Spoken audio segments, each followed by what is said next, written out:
So yesterday we have performed a sorting operation on our one column, and the name of that column is total date charge. But if you want to perform sortings on two or more columns, this is what we are implementing right now. So here, what I can do is, first of all, I'm going to make a use of a function named as sort underscore values. What this method will do, this method will going to sort your values. And what type of parameter or what types of argument this method is going to receive? The first one is your by. Okay, in by, what you have to do is you have to specify your columns name. So let me just make a use of this by, and I'm going to specify my columns name. Okay. So let us say this time I'm going to perform sorting operation on two columns. My first column is churn, okay, and my second column is, let's say I'm going to make a use of total day charge. Total day charge. So these are our two columns which we have with us, churn and your total day charge. Just keep one thing in your mind: whenever you are going to specify more than one values, you have to make a use of a list. So what we have to do is we have to put a square brackets in front of these two columns name. If you are having only single column name, just simply make a use of this by. But if you are having some more columns, let's say two or more columns, then you have to make a use of this list. Okay, here I'm going to make a use of this comma. Okay, by default our ascending is true or false? True. Okay, by default our ascending is true. So if you want your data in a descending order, so what you can do is I'm going to make a use of a parameter named as ascending. For my first column, I'm going to specify the value is true, which is the default one, and for second column, I'm going to specify the value as false. If you want both in an ascending order, you can specify true and true. But in this scenario, I want churn to be in ascending order, and I do not want this total day charge in an ascending order. False here indicate that I want this total day charge in a descending order. Okay, you will not going to get an attribute like descending. We have only one attribute, and the name of that attribute is ascending. Now within this ascending, either you can specify a true value or a false value. If you want in descending order, just specify true, or just specify false within this ascending. And now thereafter, what I'm going to do is I'm going to make a use of this head function. So what this head will do, top 5 rows will be returned to us. And what type of rows? Top 5 rows, top. So now I'm going to run my cell. So now if I show you, there you can see that my total day charge has been listed me in a descending order. Okay, descending order में आपको नजर आ जाएगा ये आपका total day charge. And what about this churn? Churn will be at the last of your data set. Churn just consists of true and false values, so we are getting 0, 0 values first. Okay, so whenever you want to perform sorting on two or more columns, you can make a use of this syntax. So now after sorting, let's perform another script. Now we are getting started with our indexing. What exactly an indexing is, let me just show you first. So now we will be implementing the concept of indexing and retrieving of data. Data frame can be indexed in different ways. To get a single column, you can use a data frame, it means your variable name and your column name. Okay, so whenever you want to retrieve an information about single column, what you have to do is you just have to make a use of your data frame. And here I want an information of churn only. Here I'm going to make a use of my head and I'm going to run my cell.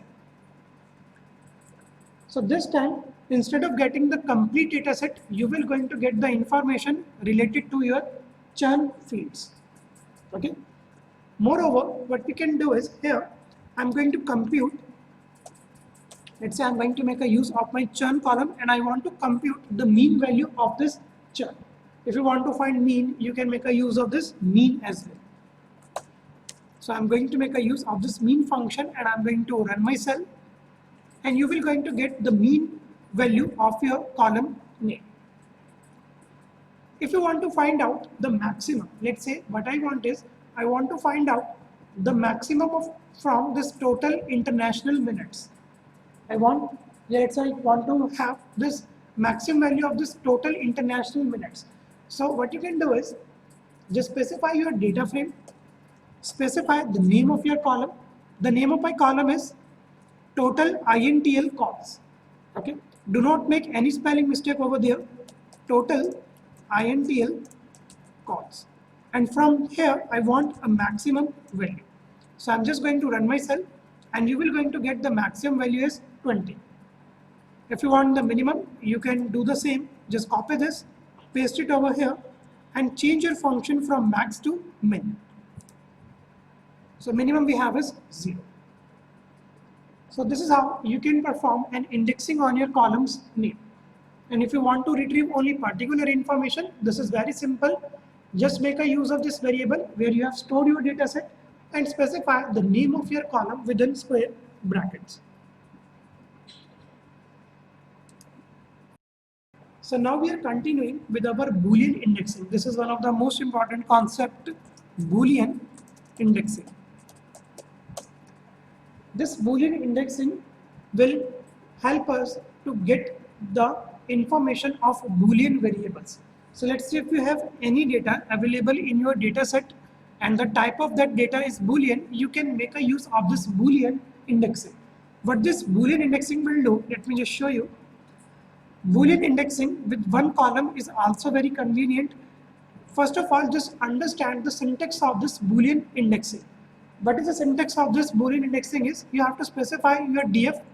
We are going to make a use of a p, df and name, where p is some logical condition that is checked for each element of the name column.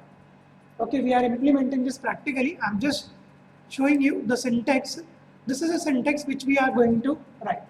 Here, P actually stands for some logical condition which you are going to specify. Let us say how you can implement a Boolean indexing. It is very easy.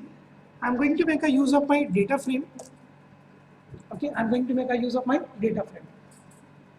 Where I have this Boolean's value, I have that Boolean value available within my churn column. We have a Boolean values in our churn column. In each churn column, whenever I'm going to get the value 1, I want to compute the mean of those particular rows. So what this line will do, now this line will going to compute the mean value where the churn value is going to be the 1. Understood the syntax? What this statement is exactly doing? It will just going to give us the mean value where the churn column will going to get the value as 1. If I show you my data set, let me just show you. This is our data set. Within this data set, you can see that we have some value true or false available within our churn column. Here in my projector, you can see we have some Boolean value available within this churn, either a true value or a false value. Now what this statement will do, this statement will going to find out for a true value and will going to compute the mean for only true values. Not for the all, but for those columns who are having a true value within their churn. Okay, so now what I'm going to do is,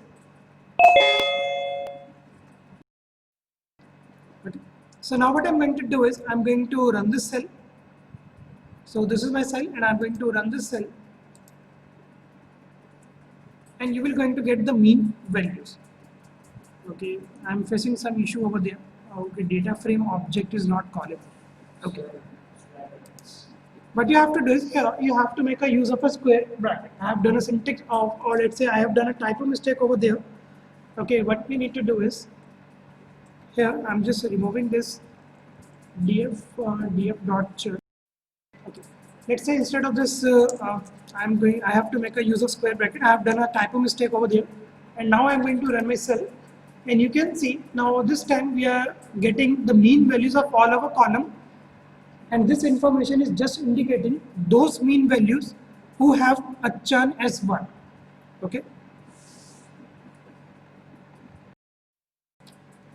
So from here, we are getting started with a new concept, and the name of that concept is querying up of data. Querying up of data. Here it's a firing up of a query on your data.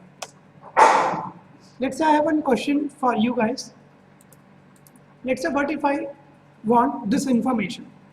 What exactly I need is how much time on an average do churned users spend on phone during daytime?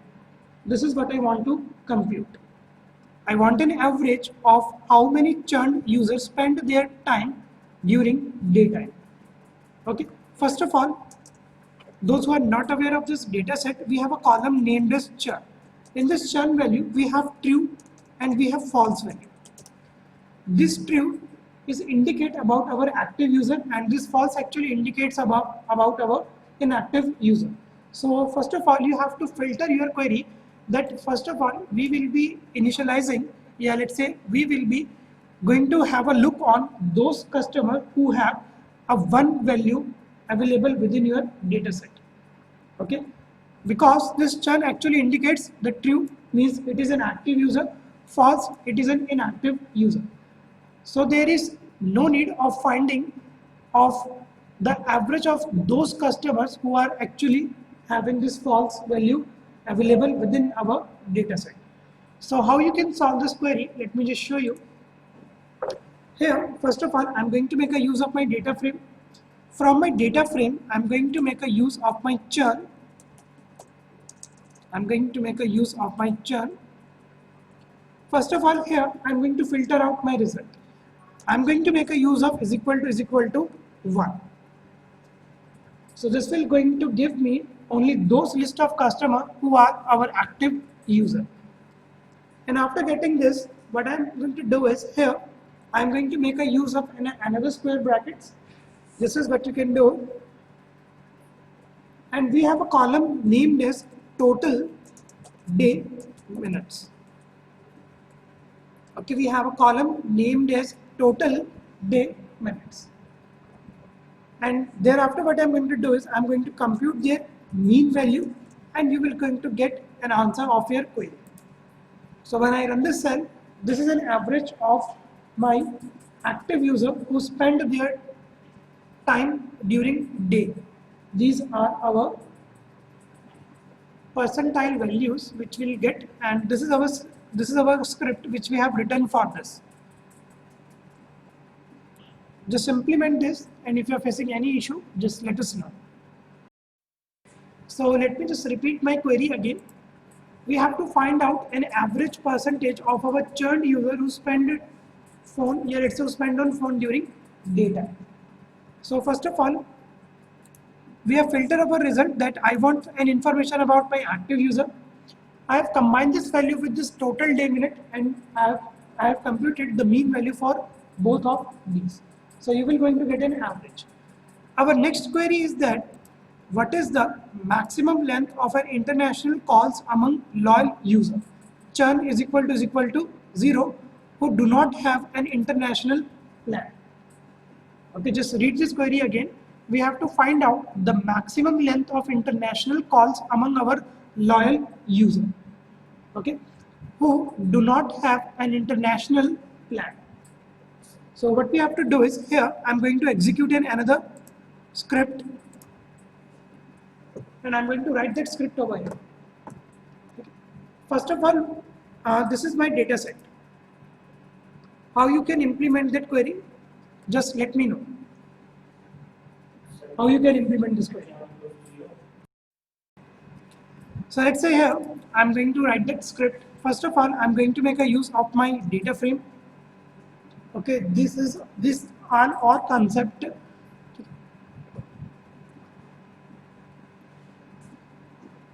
Okay, so now we are continuing. So first of all, I'm going to make a use of my data frame. From my data frame, I'm going to fetch out the information where df churn is equal to 0. First of all, you have to filter out your query. We just want an information of those users who have 0 value onto their churn. And thereafter, I'm going to make a use of this logical AND operator,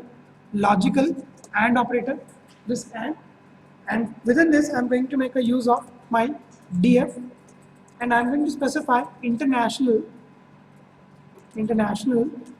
plan.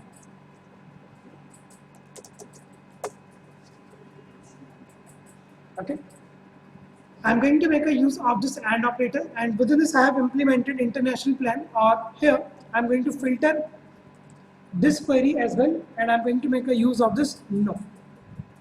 Okay, why I'm going to specify this no? Just read this statement again. We have to find out the maximum length of international calls among loyal users churn is equal to 0 who do not have an international plan. So that's why I have implemented no over here. So this is our script which we are going to implement. Do not make any spelling mistake. If you make any spelling mistake, let's say if I write something like this, I'm going to get an error. So before that, you can make a use of head function and you will get the list of columns available within your data set. So you should be aware of the columns name. And if you want the column name, you can make a use of this df.columns as well. Okay. So I'm going to continue with this script. I'm just making a use of an enter. Let me just make a use of.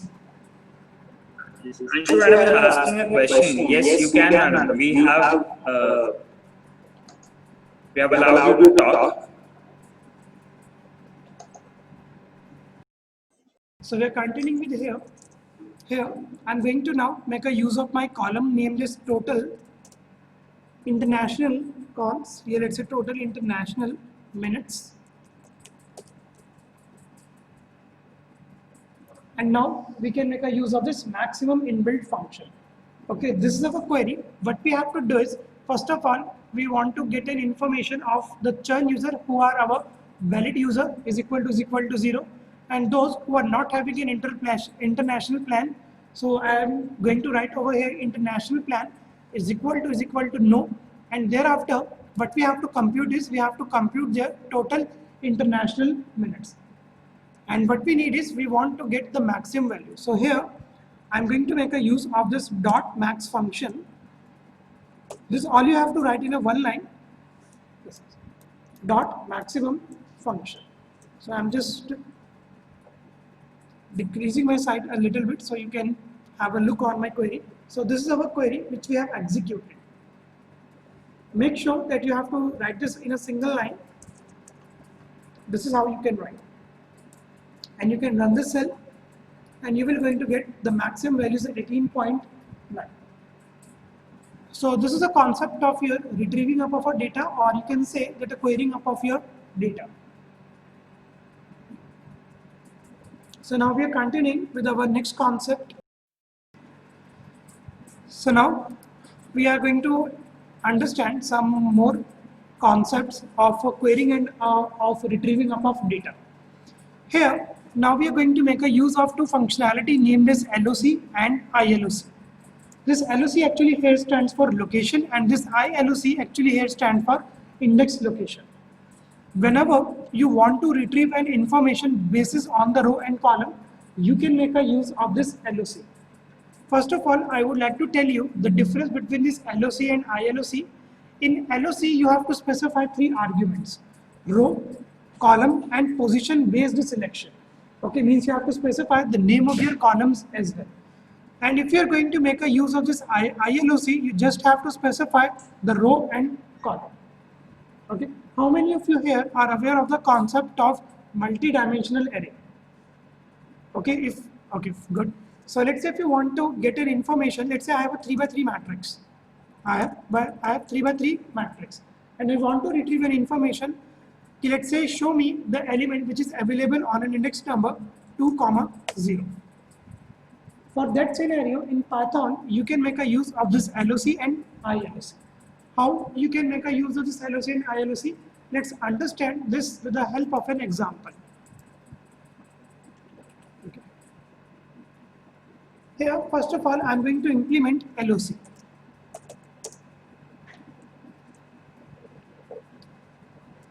Okay. So first of all, I'm going to make a use of this LOC.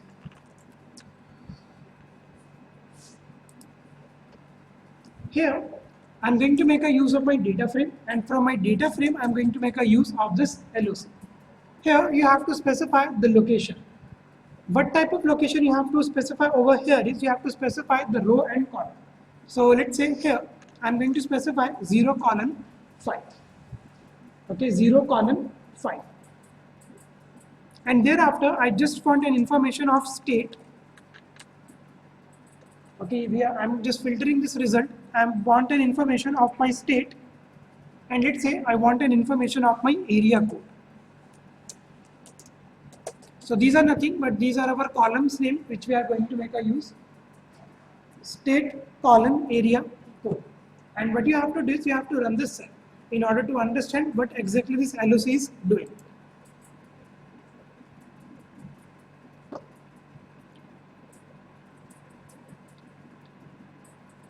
Okay, you will going to get an information like this: state, account length, and your area code.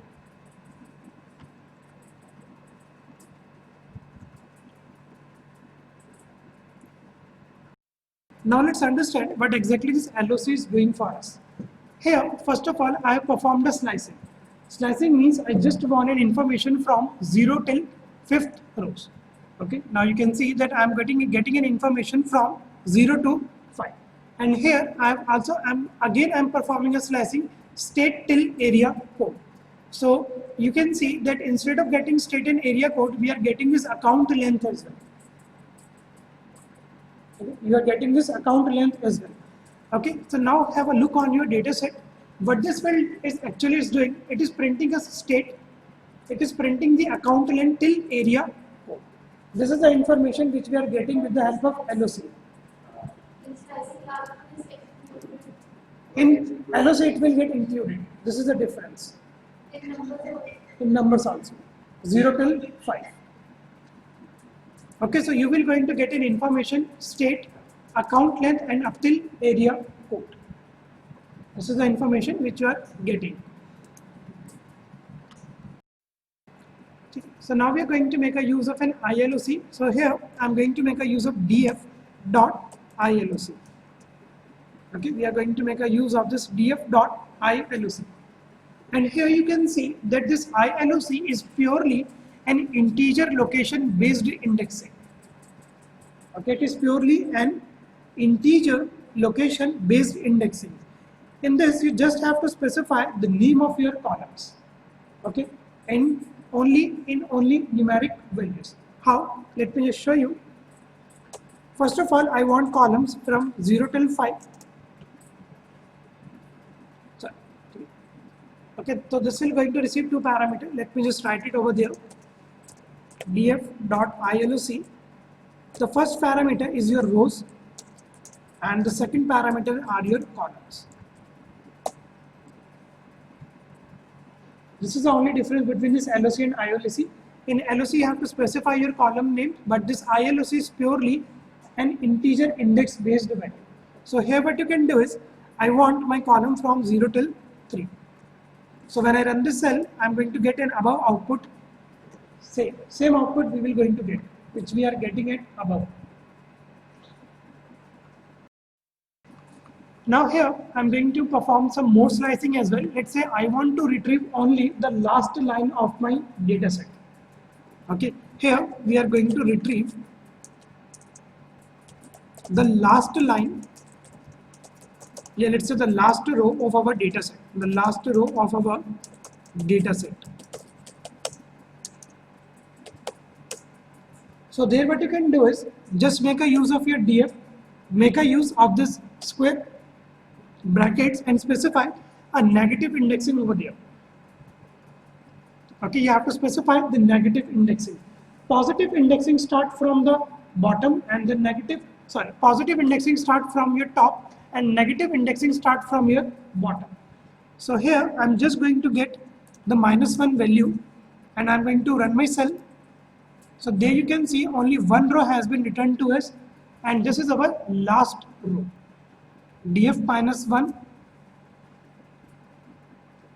So I didn't specify any value up till how many records I want.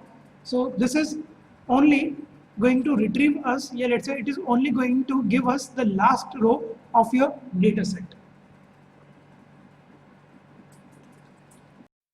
Okay. So now we are getting started with applying a function. Applying a functions. So this is what we are going to learn now. We will be understanding how to apply a functions on your column, or let's say how you can apply a functions onto your data set. First of all, if you want to apply a function on each and every column, okay, you can make a use of a function named as apply. If you want to implement a function on each and every individual column, you can make a use of this apply. So let me just show you what if you want to apply a single function on a single column. It is very simple. Just make a use of df, specify the name of your column name, and you can specify your function maximum. Here we have only implemented the maximum function on my column chart. Now what I want is, if I want to apply this maximum function to all my columns, so you can make a use of this apply. Okay, how you can make a use of this apply, let me just show you with the help of a practical approach. Here I'm going to make a use of df. I'm going to make a use of this apply function df.apply. And what function you want to apply, let's say here I'm going to specify maximum. Okay, or what you can do is you can also make a use of this numpy.maximum. So this numpy.maximum function will be applied to each and every individual column you have in your data set. So now I'm going to just run this cell, and now you can see we are getting the maximum from account length, we are getting the maximum from area code, we are getting the maximum from phone number, and so on. So this is how you can make a use of an apply function. So let's say now we are continuing with our lambda expressions. Lambda functions has been introduced in your Java programming, but these are also available within your Python programming as well. Okay, lambda expression actually help us in writing complex functions in a easier or in a certain lines of code. So if you want to compute let's say you have some values, or let's say you have a function code of 2 and 3 lines, you can write that piece of code within 1 line with the help of your lambda expression. First of all, lambda expression does not need any return type of your function. You can it is not mandatory to make a use of a return statement and so on. So lambda expression actually makes our process easier while writing complex function. So here I'm going to show you how you can make a use of this lambda functions.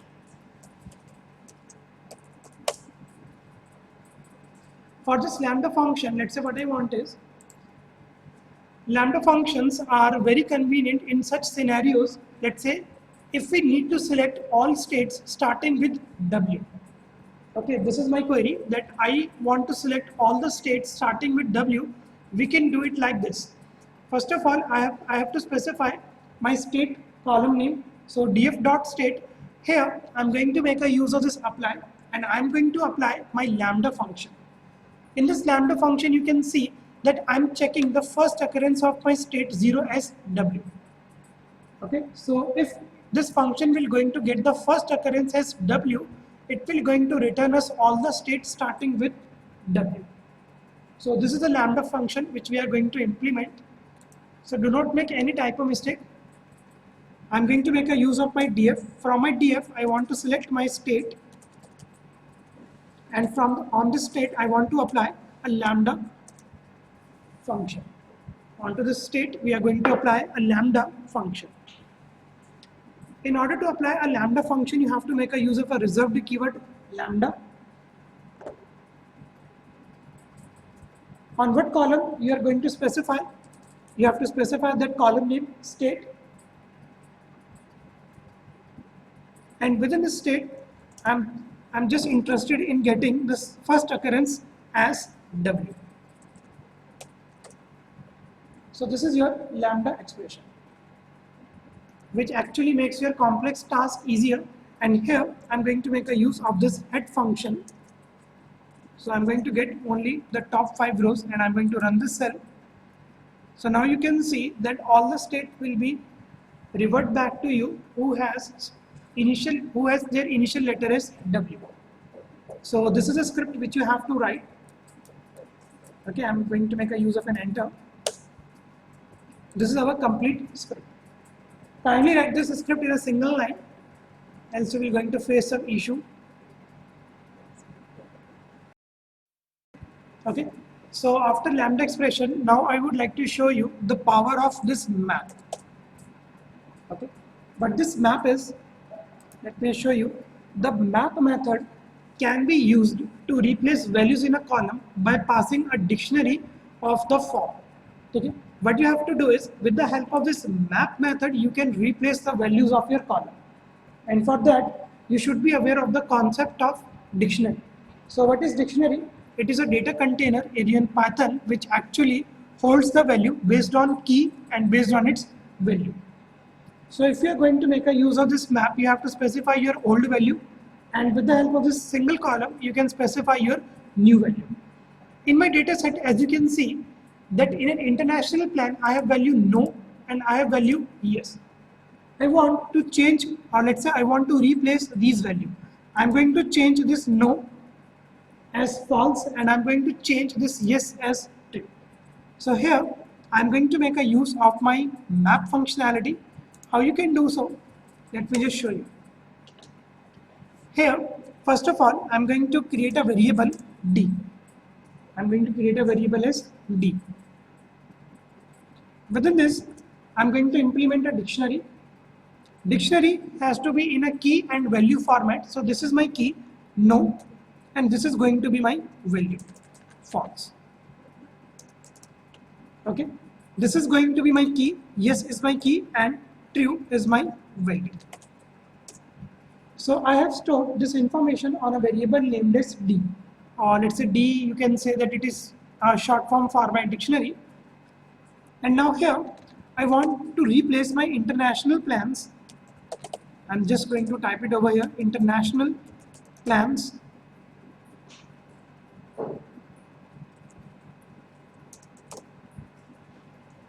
Okay, and here I'm going to implement my map functionality. Okay, so I'm going to make a use of this df international plans, and you can make a use of function named as map. This is what I'm going to do is dot map, and I'm going to map that value with my variable d. So what this statement will do, this statement will going to replace all the occurrences of no as false and all the occurrences of yes as true. And thereafter you can finally print your values as well. Let's say I just want to get the top 5 rows, so I'm going to make a use of df dot head. Make sure you have to write this in a single line. This is, and I'm going to run my cell. Okay, I'm getting an issue. International plans. Okay, I have to check the spelling of this international plans. It is planned. Okay, so I have put an extra s over there. So I'm just going to remove this s. Rest query is correct. You just have to remove this s. Okay, and I'm going to remove this s from here as well, as it is not a valid column name. So I'm just going to run my cell, and now you can see that in international plan, we replace one here. I have to replace it again. I have done a spelling mistake over there. This is my international plan. Okay, so I have done a typo mistake over here. We have to specify the correct column name as international plan, and I'm going to run my cell. And now you can see that the no value has been replaced with false, and yes value has been replaced with true. So if you want to perform some replace operation, you can make a use of this map. And this map takes your values in a form of key and value. Means it actually takes our value in a dictionary format. So just implement this cell and let me know if you are facing any issue. Just do not make any typo mistake as I did. Okay, just specify the correct spelling of your column's name and implement this query. You will get your output. So this is your map function. What this map function will do, it is just used to replace your values. And same you can do with another function named as replace. Okay, you can make a use of this function as well, replace. So what this replace will do, it will do the same which a map is exactly going to do for us. So in order to make a use of this replace, first of all, this replace is a method of your data frame, means it is available within your pandas. So what I'm going to do is here, I'm going to make a use of df is equal to df dot replace. Okay, I'm going to make a use of this function named as dot replace, and here you have to specify same dictionary container type. Okay, same you have to write this in a dictionary format. Here in my data set you can see that we have another voicemail plan as yes and no. So I'm going to change the occurrence of this yes as true and this no as false of my column voicemail plan. So what I have to do is here I'm going to write my column name voicemail plan. Okay, and I'm going to replace the occurrences of with my, this is going to be my key and this is going to be my value. This is going to be my value. And in D, what exactly you have is? Yes. In D, you have key replace no with false and yes with true. So here, what you have to do is, if you are going to make a use of this replace function, you just have to make a use of this dictionary data container.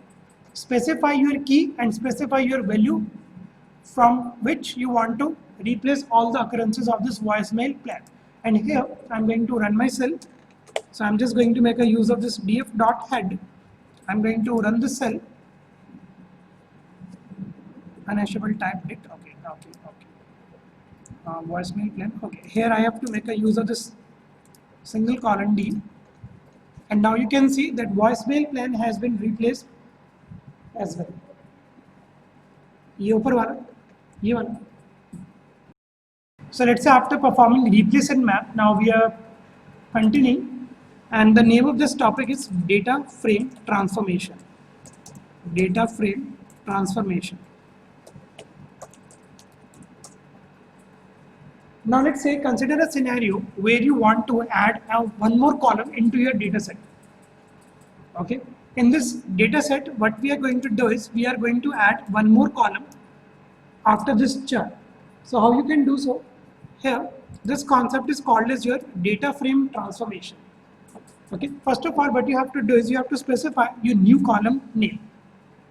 Okay, so we are going to implement our data frame transformation. Okay, and this is going to be the name of my column, total underscore calls. So this is our column which we are going to create, and the name of this column is total underscore calls. So let's say we have some values like total day calls. Let me just show you the attributes. We have some values, total day minutes we have total day calls, we have total day charge, total evening minute. So what I want is I want to compute the sum of all these, total day minutes, total day calls, total day charge, and for that I'm going to create a new column. So let's say here, what I'm going to do is, let me just remove this first. First of all, I'm going to perform some mathematical computations. So let's say here, I'm going to write df total day calls. Okay, and I'm going to plus this with the value of data frame. Just specify the correct column names, which I'm going to write over here. Total day calls. Then we have total evening calls. Total evening calls. I'm going to plus all these attributes and I'm going to create a new column. Okay, total day calls plus data frame total evening calls.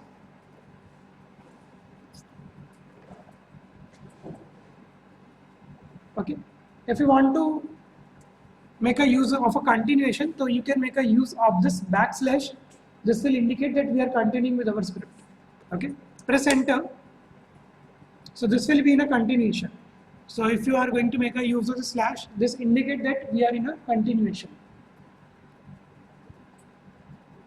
Okay, now again I'm going to make a use of this df. We have another column and the name of that column is total night calls. Total night calls. Okay. And and I'm going to plus our last column df. So the columns name which I'm going to write, these all are our available columns name. So do not make any spelling mistake.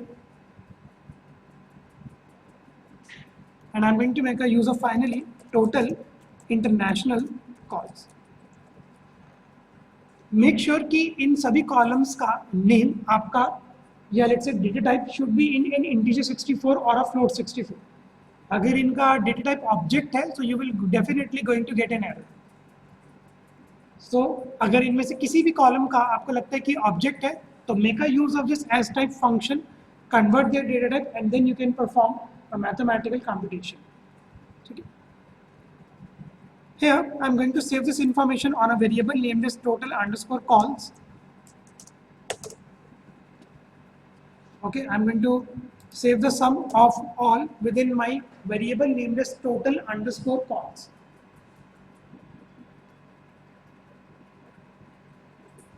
Okay, so first of all, I'm going to print this total underscore calls. So if there will be any issue, it will going to give us that error, or if we have done any syntax mistake, this will help us in out. Okay, we have done some total cells is not defined. Okay, sorry, this is total calls. Okay, and now you will going to get a new column named as total underscore calls. So we are not getting in any error. So now I can add this into my data set. So just print this, and now here I'm going to make a use of a function named as df.insert. Okay, this will going to insert this variable total calls where, yeah, let's say wherever you want to place this.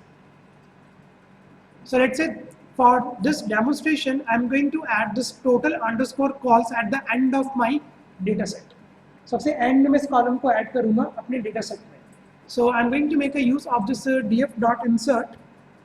Here I'm going to make a use of this LOC. We are going to make a use of this LOC. Within this LOC, I'm going to compute the length of my all columns. So how I can compute the length? Here I'm going to make a use of an inbuilt function len, and I'm going to compute the length of my df.columns. So what this line will do, this will going to give us the total length of my columns, and thereafter I can add my column. So let's say if this will going to return me, let's say 5. So where I'm going to add this total underscore calls at number 6. तो total length आपको आ जाएगी 5th, और 5th के बाद मैं यहाँ पर add करा दूंगा अपना total underscore calls. So this is why I'm going to make a use of this LOC underscore length of df underscore call. Now here you have to specify the name of your column. Now here we have to specify the name of our column. So जो column का मेरा name रहेगा वो मैं यही रख रहा हूँ आपका total underscore calls. तो कॉलम का नेम मेरा यही रहेगा आपका टोटल अंडरस्कोर कॉल्स. ठीक, और यहाँ पर एक और एट्रीब्यूट ही आपसे पूछेगा कि इस टोटल अंडरस्कोर कॉल्स की वैल्यू क्या है. तो लेट्स से वैल्यू मैं यहाँ पे इसकी स्पेसिफाई कर देता हूँ, जो अभी हमने एक वेरिएबल बनाया था total underscore calls. Okay, so I'm just writing this on our notepad so you can understand this in a better way. This is a script which we have written. तो सबसे पहले मैंने यहाँ पे निकाल लिया था आपका टोटल सम इस तरीके से. फिर मैंने यहाँ पर यूज़ किया आपके इंसर्ट फंक्शन का. कहाँ पर इंसर्ट कराएगा, मैंने पहले df डॉट कॉलम्स की लेंथ निकाल ली. ओके, उस लेंथ के बाद मैं यहाँ पर इंसर्ट करा दूंगा column. This will going to be the name of my column, and this will going to be the value of this column, total underscore calls. And those who have written this script, they can execute their program or they can run their cell. Run किया, हो गया, add हुआ. आप df.head से एक बार check भी कर लेना. This will going to add a column at the end of your data set. Okay, so I'm going to execute this. Okay, and here I'm going to make a use of df dot head. I'm going to run my cell, and if I scroll down my data set, you can see that the total calls has been added. Okay. Now you can see that the total calls has been added. At the end of your data set, you will get this total underscore calls. आपके में international plan नहीं आ रहा होगा क्योंकि मैंने पहले गलती से ऐड ऑन कर लिया था. आपके पास ये आ रहा होगा टोटल अंडरस्कोर कॉल्स इस तरीके से हुआ. Okay, so now let's implement in another example. Let's say in this example you can see that I have accidentally added this international plan cause of syntax mistake. Okay, so if you want to get rid of any of this column, yeah, let's say if you want to remove any of column, you can make a use of a function named as drop. If you want to delete any column, just make a use of a function named as drop. How you can implement this drop, let me just show you. Here I'm going to make a use of df.drop. Okay, specify this df.drop. In this you will going to understand some new parameter. Specify your column name. Let's say the name of my column is total underscore calls, which we have just created yet. I'm going to delete this total underscore calls which we have just created. Here you have to specify some attributes to this drop. The first attribute is your access. Okay, and what this access is, I'm just going to explain it to you. Here I'm going to specify access is equal to 1.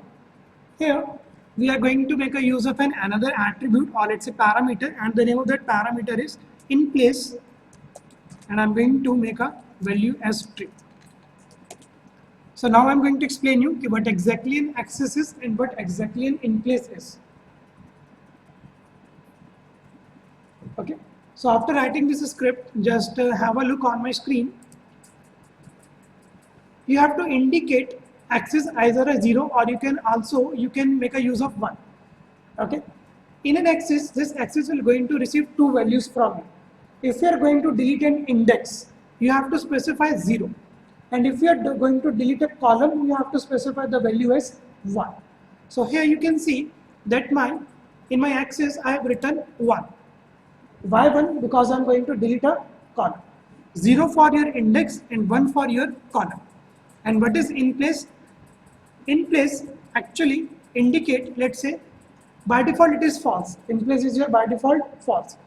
If true, it will do operation in place and return null. It means you have to implement whatever user is going to do and make those changes. In place is equal to true, indicate this कि user जो भी करना चाहता है उसको अगर delete करना है आप उसको इन प्लेस करा दो, और let's say enable us to do that operation and return null. So what this will do, if I run this cell df.head, this time you can see that I'm not going to get my total underscore calls. Okay, so this is my data set, and if I scroll it down, you can see that we are not getting this total underscore calls. So let me just repeat it again. Access is equal to 1 means that we are going to delete a column, and in place is equal to true, do this operation and replace null, and let's say return us null. But if I'm not make a use of this in place, okay, this is what I'm going to show you. I'm going to run this cell again, and this time you will going to get an error. You have to give it a permission to do this operation and to return null. So that's why we have to make a use of this in place. Okay, so I'm just making a use of Control Z. So if you are not going to specify in place is equal to true, you will going to get an error. अब मेरे को error दोबारा मिलेगा क्योंकि ये already मैंने delete कर चुका हूँ. ठीक है, तो वो मेरे को यही एरर दिखा रहा होगा कि आपका ये वाला कॉलम एग्जिस्ट नहीं करता है क्योंकि वो मेरा एक बार सेल एग्जीक्यूट हो चुका है. ठीक है, yes. So let's say now proceeding with our plotting function. Plotting तो होता क्या कि जो एक्सप्लोरेटरी डेटा एनालिसिस होता है, इसका एक और इम्पॉर्टेंट कॉन्सेप्ट भी होता है to generate a graph of your data set. Because graph can give you a more clear way to understand your data. अगर मैं आपको इसका एक एग्जांपल दिखाऊं, let me just show you. Okay, so this is an example of my graph. So let's say we have picture in front of us. On the left hand side, you can see that I have a data in a form of CSV. Let's say Excel format में मेरे पास data on my left hand side. Okay. अब आपको अगर ये data के through, अगर आपको ये CSV के थ्रू अपने डेटा को अंडरस्टैंड करना हो, so you have to read it line by line. और अगर मैं आपको इसी का ग्राफ दे दूँ तो ग्राफ से थोड़ा जल्दी समझ सकते हो. क्यों? क्योंकि ग्राफ में आपको यहाँ पर कुछ एक पिक्टोरियल रिप्रेजेंटेशन मिलेंगे. यहाँ पे लिखा हुआ है कि जो ऑरेंज इंडिकेट है वो किसको कर रहा है, हाई डिग्री को, और जो आपका ब्लू है वो इंडिकेट कर रहा है लो डिग्री को. सो इस ग्राफ के थ्रू आप ज़्यादा क्लियर वे में एनालाइज कर सकते हो अपने डेटा को कि कब कब मेरा टेम्परेचर लो गया और कब कब मेरा टेम्परेचर हाई गया. ये ठीक है. So graphing is most important concept of your EDA. In order to generate some graph, we have to import some library. The first library which we are going to use is import matplotlib as pyplot.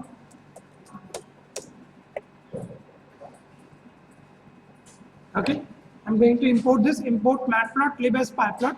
Here we have to use a magic function as well.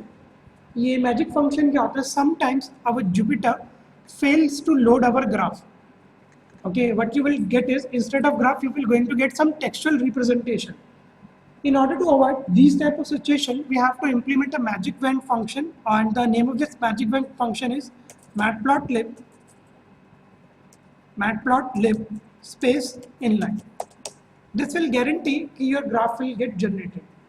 हाँ, अगर कोई syntax mistake होगा उसमें ये help नहीं करेगा, but in case आपका कोई syntax mistake नहीं है or instead of graph you are getting some textual representation, then this magic function will guarantee that you will going to get your graph. So first of all, I have imported a library matplotlib through which you can generate your graph.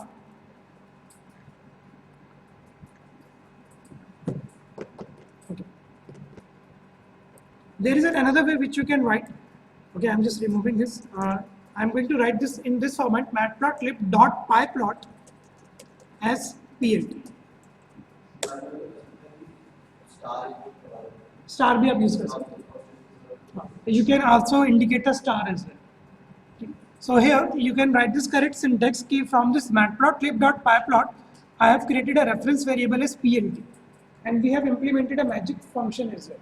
इसे magic function बोला जाता है जो next line आपने लिखी है, matplotlib inline. Here I'm going to import another graph library, and the name of that library is import seaborn as SLS. This is also a library in order to generate your graph. Import seaborn as SLS. First of all, run this cell. If you are facing any issue that the seaborn is not defined, your matplotlib is not defined, then you have to update your Anaconda Navigator. So right now my kernel is busy.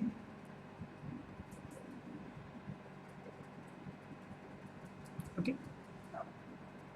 If you are facing any, ये जो seaborn है exactly है क्या? This seaborn is a Python data visualization library based on matplotlib. It provides a high-level interface for drawing attractive and informative statistical graphics. तो matplotlib भी यही है आपकी डेटा विजुअलाइजेशन लाइब्रेरी, और आपकी सीबॉर्न भी क्या है, data visualisation library. So what I am going to do is, here now I am going to generate a bar graph. तो जो मेरे पास एक डेटा सेट है इसका we are going to generate a bar graph. Now here I am going to make a use of this SNS. आप कोई भी रेफरेंस वेरिएबल क्यों बनाते हो, so that you can access all the methods available within this Seaborn. So here I'm going to make a use of a method, let's say count plot. So whenever you want to generate a bar graph, you can make a use of this count plot. SNS.count plot. Here you have to specify two radiuses x and y. So I'm going to give my x radius. Okay. And let's say x radius के लिए मैं यहाँ से एक बार ये use कर लेता हूँ आपका. Let me just check that whether I have the data set or not. Total international calls. I'm going to make a use of this customer service calls. X radius पे मैं set कर रहा हूँ अपना customer service calls. So let me just type it over here. X is equal to customer service call. This is my X radius. This is going to be my XRadius customer service calls.